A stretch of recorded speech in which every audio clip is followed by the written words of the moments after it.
কাল রাখি বন্ধন বা রাখি উৎসব। সকলকে জানাই আমার চ্যানেলের পক্ষ থেকে অনেক শুভেচ্ছা, ভালোবাসা ও অভিনন্দন। কালকের দিনে একটি পবিত্র সুতো ভাইদের হাতে আমরা বাঁধি এবং তাদের মঙ্গল কামনা করি, এবং তাদের জন্য আমরা কিছু মিষ্টি কিংবা ডেজার্ট কিছু না কিছুই নিজের হাতে তৈরি করি।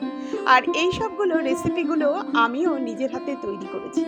আর যদি আপনারা এই রেসিপিগুলো, এই ডেজার্টগুলো আপনারা পেতে চান, তাহলে আমার চ্যানেল মাধবী পালে ভিজিট করুন। ধন্যবাদ।